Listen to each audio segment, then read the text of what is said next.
Magandang gabi sa inyo.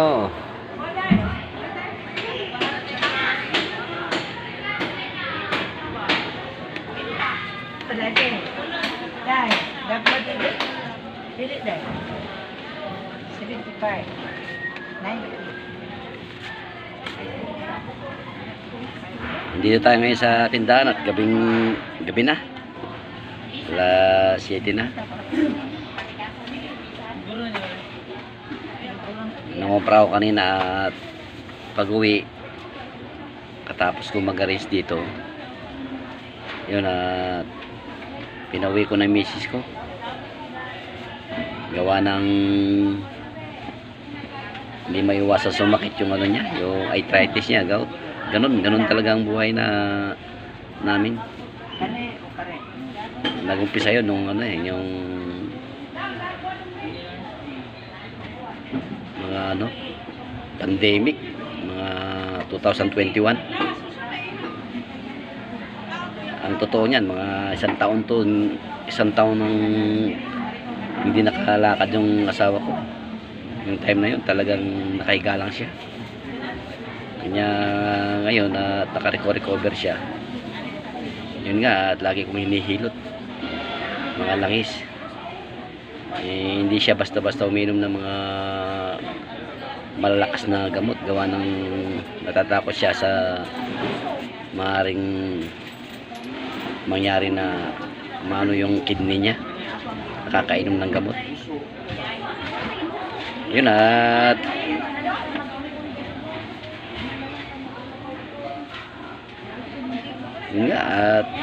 minsan di ko ma-explain kasi mahirap ang buhay pag may sakit. Napakahirap talaga.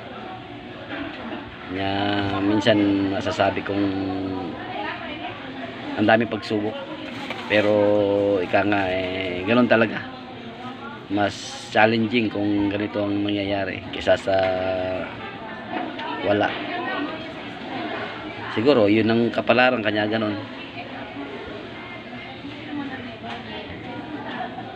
Ito di may iwasan din na kahit na magbayad tayo ng sa mga kasama natin nagtitinda. Minsan dalawa pa sila. Ako minsan yun nga, maraming ginagawa sa bahay, hindi ko masabing firme ako dito, pero kung meron man lang oras na talagang maghapon ako dito, okay lang. Ganun talaga siguro ang buhay. Kanya yung nakakita sa akin, makakala nila na maginawa ang buhay ko. Hindi naman sa nakakaraos lang tayo na at nakakakain ng konti. O hindi naman konti, yung nakakaraos tayo maghapon, nakakain tayo ng 3 beses ang araw, ganun. Kung makikita nyo nga yung ibang vlog ko, nakita nyo yung asawa ko yun nga, yung hinihilot ko, masakit yung buong katawan kasi namamaga yung yung mga joint pag sumumpong. 4 na beses ko na rin pinadoktor. 4 na beses ko na pinadoktor yun, pero yun nga, binibigay lang mga tungkol naman sa mga sa specialist. Wala pa tayong ganung kalaking pera para magpatingin ng specialist. Kanya yun, kung ano-ano na lang kinukuha ko, mga herbal, pati yung mga dahon-dahon, mga sambong, mga dahon ng kung anong dahon, bayabas o oregano, basta kahit anong klaseng dahon. Ayun ang laging ginagamot ko. Minsan kala nyo yung parang ang sarap ng buhay, hindi. pagod talaga, pero sige lang, tiyaga lang, sacrifice tayo, sipag. Yan katulad na yan, gabi na bumalik ako dito kasi yun nga, may mga alaga tayong hayop doon, kailangan natin pakainin.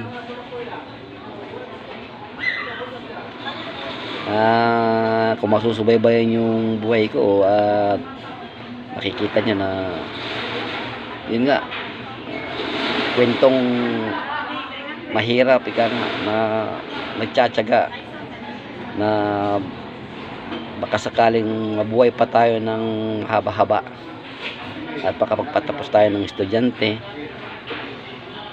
Yun, minsan makikita yung binang ko ganun din, di ba, yung namamaga dito, na opera na rin yun, pero yun nga, ngayon nandun sa bahay, sige lang, ganun talaga.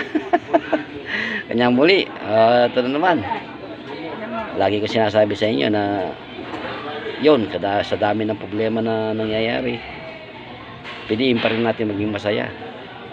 Huwag tayong basta-basta susuko, huwag tayong basta-basta nag-iisip ng pangit.